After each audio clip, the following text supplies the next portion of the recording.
message que je voulais partager, c'est le suivant. Dieu cherche des amis. Est-ce que tu veux être ami de Dieu? Parce qu'en fait, les amis sont ceux qui gardent le cap. Hein. Les amis de Dieu, ou ceux que Dieu considère comme amis, sont ceux qui restent fidèles à Dieu et à sa parole.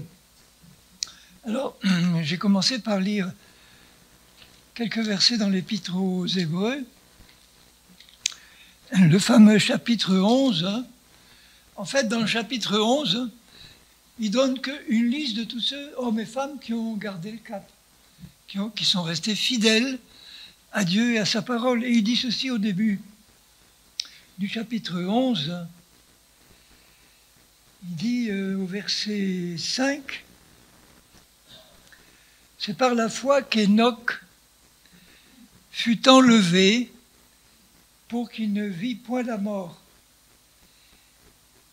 et qu'il ne parut plus parce que Dieu l'avait enlevé, car avant son enlèvement, il avait reçu le témoignage qu'il était agréable à Dieu. » Enoch marchait avec Dieu, nous dit la Genèse, il marchait avec Dieu. C'était un homme de foi. Sans doute que Dieu lui avait parlé, il n'avait pas la Bible, Dieu lui avait parlé, il avait gardé les paroles de Dieu et il marchait avec foi. Et donc il a été agréable à Dieu. Et l'Église qui va être enlevée, comme Enoch, avant d'être enlevée, elle recevra le témoignage qu'elle est agréable à Dieu. Parce qu'elle marche dans l'obéissance à sa parole. Parce qu'elle a un cœur qui est attaché à Dieu. Ce que Dieu aime dans ceux qui lui obéissent, ce n'est pas ceux qui lui obéissent parce qu'il faut obéir. C'est ceux qui obéissent parce qu'ils aiment Dieu. Et qui savent qu'obéir à Dieu, c'est lui être agréable, c'est lui faire plaisir, parce que sa parole est toujours bonne pour nous. Elle n'est pas bonne pour la chair, elle est bonne pour ceux qui ont un cœur qui répond à l'amour de Dieu. Ceux qui ont du mal à marcher avec Dieu, je crois que ce sont ceux qui n'ont pas compris à quel point Dieu les aime. La première fois que j'ai lu dans Jean, au chapitre 17, où Jésus lui-même dit, en parlant de nous, il faut qu'ils sachent, Père, que tu les aimes comme tu m'aimes, que tu les as aimés comme tu m'as aimé. Et en réfléchissant, je me dis, mais c'est quand même extraordinaire. Nous, on est des petits grains de poussière devant Dieu. Et de réaliser que Dieu, le Père, aime chacun de nous comme lui aime Jésus, ça dépasse l'imagination, l'intelligence. Ça prouve que Dieu ne nous aime pas en fonction de nos performances. Il nous aime parce qu'il nous a créés. Il nous aime parce qu'il est amour. Il nous aime parce qu'il veut déverser en nous tout ce qu'il est. Donc, il veut se faire connaître. Mais est-ce que nous désirons le connaître, lui? Dieu veut se faire connaître, mais il ne peut pas se faire connaître à ceux qui ne désirent pas le connaître. Comprenez ça? Il dit ensuite, au verset 6, donc il avait reçu le témoignage qu'il était agréable à Dieu, et ensuite il dit au verset suivant, sans la foi, il est impossible d'être agréable à Dieu. Impossible. Sans la foi. Oh, qu'est-ce que c'est que la foi? C'est la confiance en Dieu, en sa parole. En fait, si Dieu avait quelque chose à nous dire ce soir à chacun, à notre oreille, il nous dirait uniquement ceci, fais-moi confiance. Fais-moi confiance. Et pour faire confiance à Dieu, il faut savoir qu'il est digne de confiance. Dieu n'est pas un homme C'est difficile de faire confiance à des hommes. Parce que l'homme, il n'est pas toujours digne de confiance. Il peut nous décevoir. Il peut faire des choses qui vont nous empêcher de lui faire confiance. C'est difficile. En fait, il n'y a sur la terre que deux véritables amis qui peuvent se faire confiance. Et deux véritables amis, ou amis-eux, c'est rare. C'est très rare, des véritables amis. Qu'est-ce que c'est qu'un véritable ami?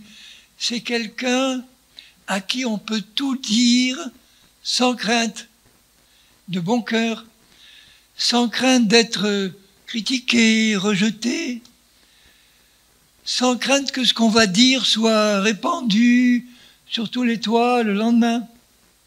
Un ami, c'est garder les secrets. Dieu est capable de donner des secrets à ceux qui vont les garder ou à ceux qui vont les donner seulement si Dieu le permet ou le demande. Et c'est rare. J'ai connu des témoignages de situations ou de personnes à qui Dieu a fait confiance en leur confiant des secrets qu'ils devaient garder et ils ne les ont pas gardés. Et du coup, Dieu n'a plus été enclin à partager à nouveau ses secrets. Dieu cherche des amis. Vous vous rappelez ce que Jésus dit à ses disciples? Je ne vous appelle plus serviteurs, je vous appelle amis. Pourquoi? Parce que Dieu cherche des relations d'amitié. Dieu sait très bien que tous ses enfants l'aiment. Nous aimons tous le Seigneur. Mais est-ce qu'on peut honnêtement se dire nous-mêmes que nous sommes des amis pour Dieu? Il y en a un, mon frère l'a rappelé, il y en a un qui a été déclaré ami de Dieu. Abraham. Pourquoi il a été déclaré ami de Dieu? Parce que Dieu avait partagé avec lui certaines paroles que Abraham avait gardées dans son cœur et auxquelles il était resté fidèle toute sa vie. Et ça, Dieu a aimé. Comme Enoch. Enoch aussi était ami de Dieu. Enoch marchait avec Dieu, ça veut dire marcher fidèlement avec Dieu. Sans aller à gauche ni à droite. Ou alors, si un jour on se trompe, on revient vite et on se remet sur le droit chemin. Sans la foi, il est impossible d'être agréable à Dieu, car il faut, c'est nécessaire, que celui qui s'approche de Dieu, alors, croit que Dieu existe, ça nous tous le croyons, et qu'il est le rémunérateur, ça veut dire qu'il récompense ceux qui le cherchent. Dieu cherche des hommes et des femmes qui le cherchent. Ça veut dire quoi chercher Dieu? Ça veut dire chercher sa présence, chercher sa communion, chercher à passer constamment des moments avec lui, même en permanence, toute la vie, toute la journée, toute la nuit, chercher à rester en contact avec Dieu, quoi qu'on fasse. Même si notre intelligence est fixée sur notre travail, là, notre cœur reste conscient que Dieu est avec nous, que Dieu est en nous, que Dieu veut partager tout ce qu'on fait. Dans les moindres détails, Dieu veut s'intéresser aux moindres détails de notre vie.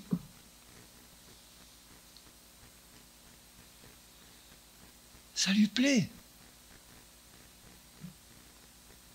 Est-ce qu'on marche avec lui avec cette conscience que Dieu nous aime tellement, qu'il veut tout partager avec nous, et qu'il voudrait qu'on soit son ami pour pouvoir recevoir tous ces secrets qu'il aimerait tant partager avec nous?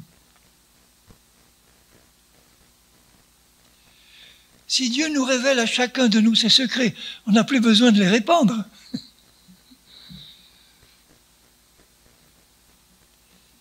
On les aura. Dieu se plaît à se révéler. Et alors, la récompense que Dieu donne à ceux qui le cherchent, c'est quoi? C'est lui-même.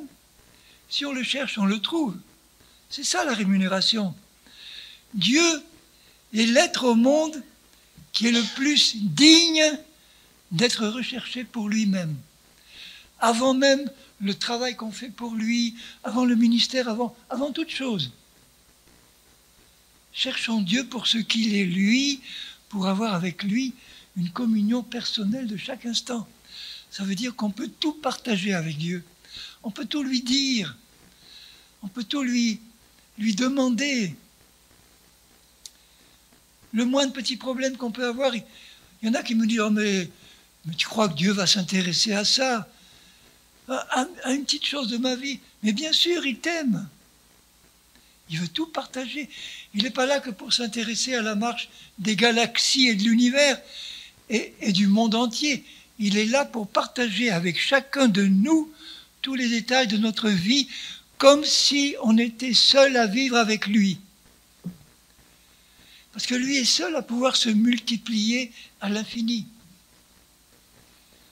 Il faut être vraiment grand et intelligent pour pouvoir partager avec chacun des 8 milliards d'êtres humains toute sa vie. Dieu connaît le pédigré de chacun des 8 milliards d'êtres humains depuis Adam et Ève. Il a tout dans son cœur. Il connaît tout ce qu'on a vécu depuis notre conception. Tout ce qu'on a pu souffrir, tout ce qu'on a pu vivre, il le sait, il le partage. Il voudrait le partager avec toi. Donc si on le cherche, on va le trouver. Et quand on le trouve, et qu'on commence à le découvrir, on ne désire plus qu'une chose, c'est continuer à le découvrir. Il est merveilleux. Il est merveilleux. Quand on commence à goûter qui est Dieu, on ne peut pas s'arrêter de continuer à le chercher, à le découvrir. Quand vous regardez les drogués, par exemple, ils se droguent, ils ne peuvent pas continuer, ils ne peuvent pas s'arrêter, ils sont pris par le... Je ne dis pas que Dieu est comme une drogue, mais c'est l'attitude qu'on doit avoir. Quand on a commencé à goûter sur la terre à des choses excellentes par rapport aux choses misérables qu'on a goûtées avant, eh bien on sait apprécier les nouvelles choses.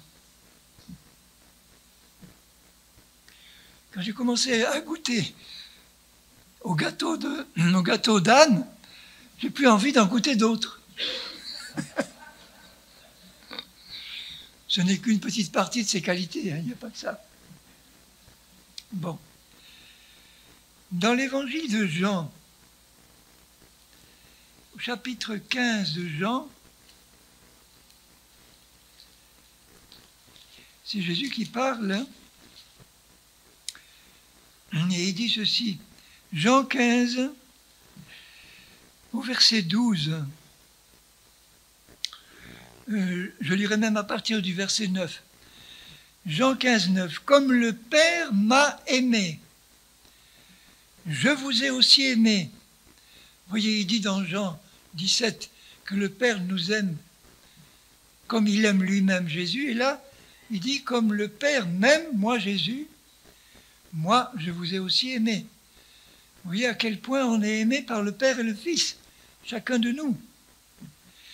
Demeurer dans mon amour, ça veut dire garde constamment dans ta conscience, dans ton cœur, l'idée, la réalité que Dieu et Jésus, que Dieu le Père et Jésus t'aiment tous les deux du même amour. Tu es bien entouré. Sans compter le Saint-Esprit. Hein. Le Saint-Esprit aussi est amour. Alors vous mettez le Père, le Fils et le Saint-Esprit, et vous au milieu. C'est pas l'idéal, ça ? Si vous gardez mes commandements, vous demeurerez dans mon amour, de même que j'ai gardé les commandements de mon Père et que je demeure dans son amour. Donc, demeurer dans l'amour de Dieu quand on sait à quel point Dieu nous aime. On doit normalement, en retour, lui rendre cet amour. Dire, je réalise à quel point tu m'aimes, Seigneur. Et réaliser à quel point tu m'aimes, je commence à réaliser à quel point tu m'aimes. Donc en retour, ça doit déclencher de l'amour de ma part pour lui, de la reconnaissance, de réaliser à quel point il m'aime jusqu'à donner sa vie. Le Père, le Fils, le Saint-Esprit ont donné tout ce qu'ils étaient, tout ce qu'ils sont pour nous. Je vous ai dit ces choses afin que ma joie soit en vous. Ma joie, c'est de savoir à quel point mon Dieu m'aime. Il n'arrête pas de m'aimer, quoi que je fasse. Il ne diminue pas son amour quand moi, je chute. Il reste le même. Il ne m'aime pas davantage quand je lui obéis mieux.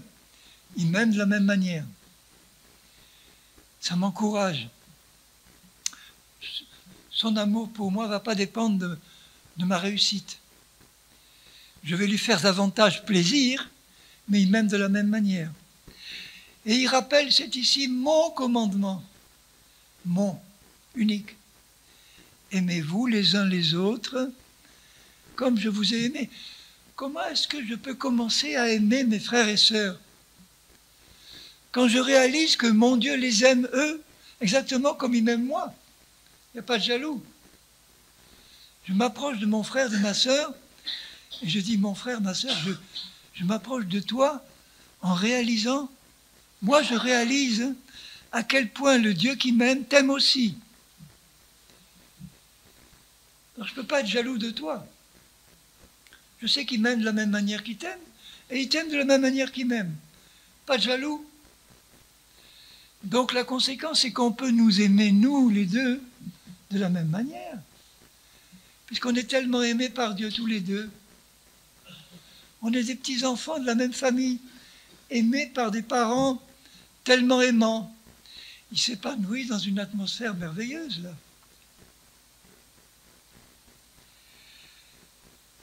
Il n'y a pas de plus grand amour que de donner sa vie pour ses amis. En fait, Jésus a donné sa vie pour le monde entier, qui était loin d'être ses amis.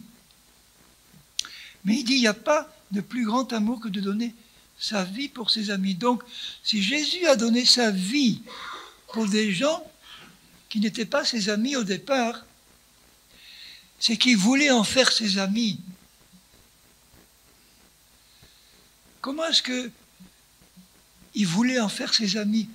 En donnant sa vie pour eux et en leur révélant à quel point il les aime, à quel point il les a aimés, pour toucher leur cœur, pour qu'ils le cherchent et qu'ils essayent de devenir ses amis à lui.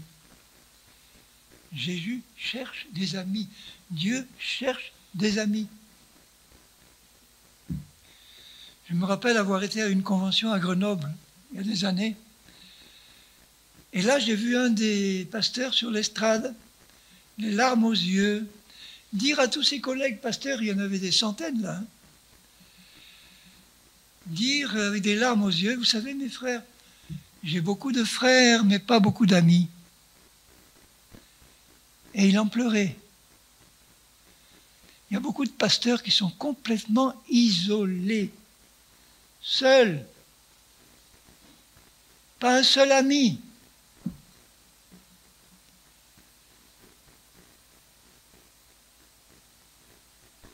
Et beaucoup de chrétiens qui n'ont pas d'amis. En fait, dans le fond de nos cœurs, nous cherchons à avoir des amis.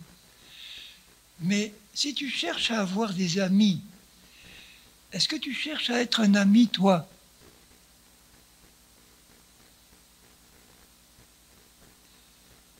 Alors moi, je veux bien chercher à être un ami, mais je ne vais pas vraiment pouvoir l'être si en face de moi, je n'ai pas aussi quelqu'un qui cherche à être mon ami. Parce que si je commence à être l'ami de quelqu'un, mais qui va trahir mon amitié, qui va en faire n'importe quoi, ça va m'empêcher d'être vraiment l'ami que je voudrais être. Mais si nous cherchons tous ensemble à être des amis pour les autres, nous allons en trouver.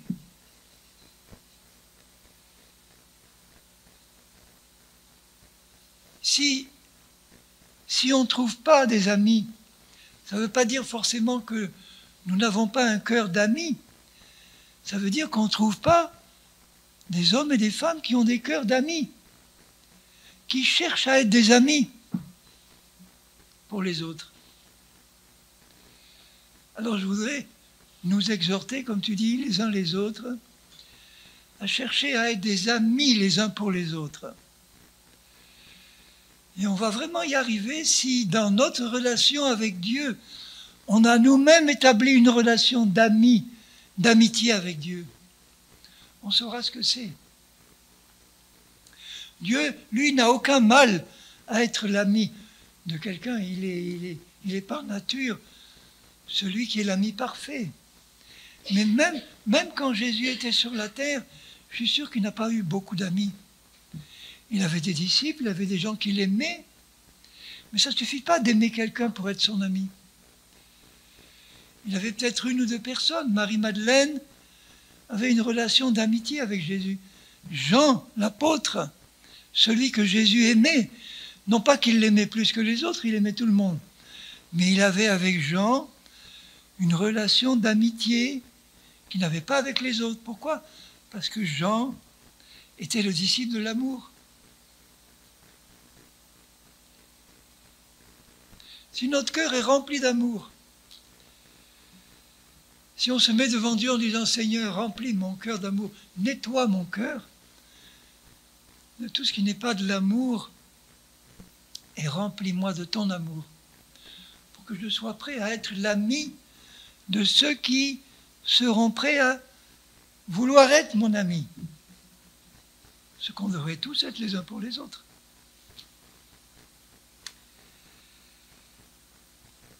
Et il dit au verset 14, « Vous êtes mes amis, si vous faites ce que je vous commande, c'est-à-dire de vous aimer les uns les autres, comme moi je vous ai aimé.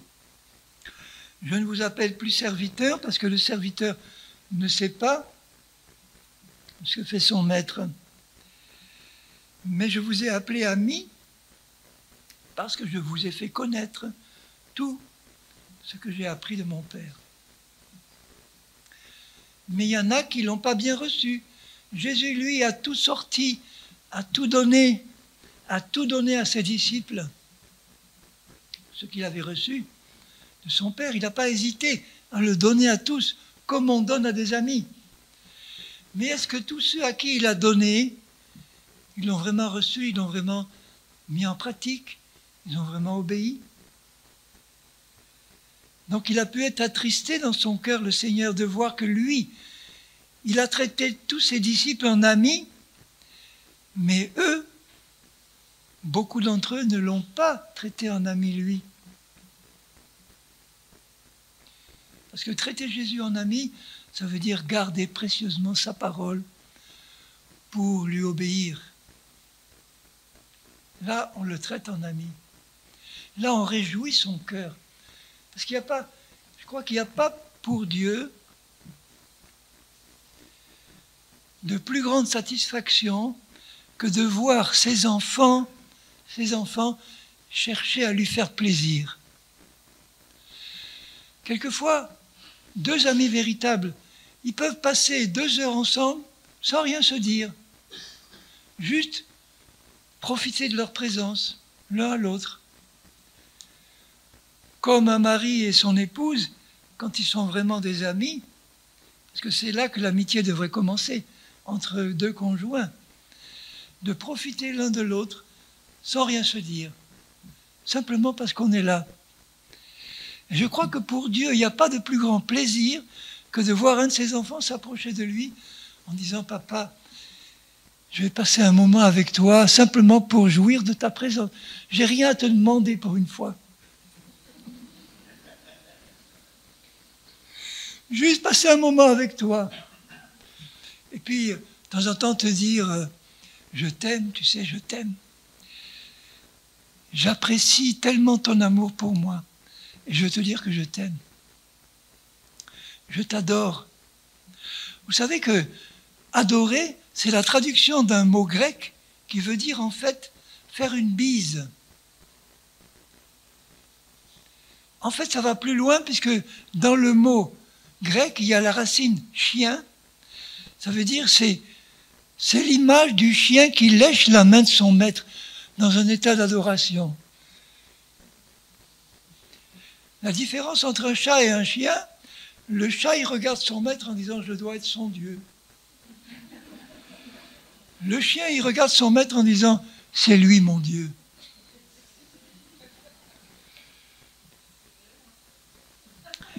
Et en fait, c'est ça le cœur qu'on doit avoir pour notre Seigneur.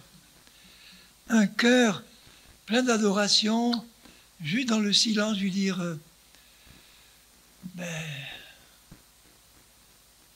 j'apprécie tellement ta présence que je m'incline en reconnaissant que tu es seulement le seul vrai Dieu qui mérite l'adoration, c'est-à-dire le silence de mon cœur devant ta majesté. J'ai pas de mots.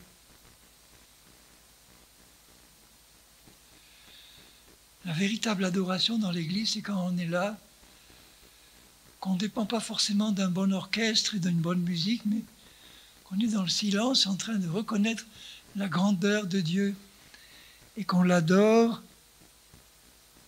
sans parole, avec un cœur, j'ai même pas de mots, mais vous comprenez. Donc je vais rester là. Si, comme mon frère l'a dit, il faut qu'on garde le cap, comme tous ceux qui l'ont gardé.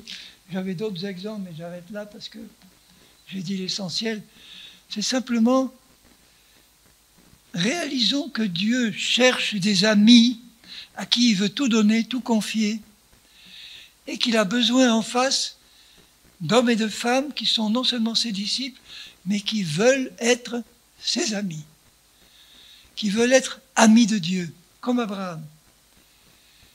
Et quand nous avons réussi à avoir avec Dieu cette relation de communion, d'amour sincère, d'échange et d'amitié, on va savoir ce que c'est que développer entre nous des relations, des vraies relations d'amitié, parce que c'est ça qui nous manque. Pas seulement être des frères et sœurs, mais des amis. Et je le répète, pour être ami de quelqu'un,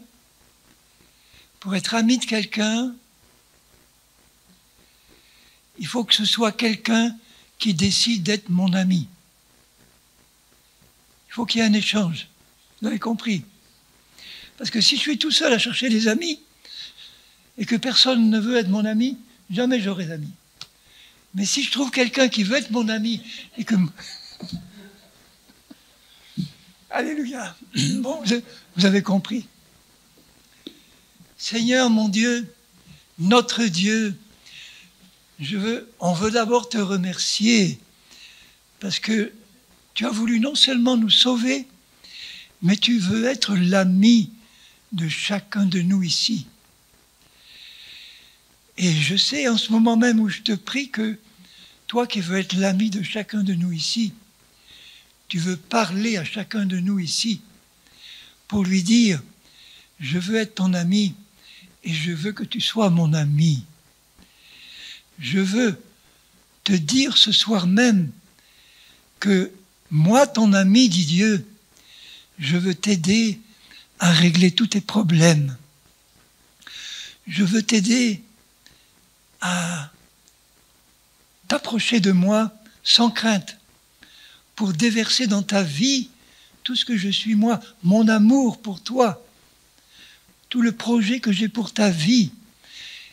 Et je te dis encore ce soir, ne crains rien, fais-moi confiance, moi ton ami. Fais-moi confiance, te dit Jésus. Fais-moi confiance, te dit ton Père.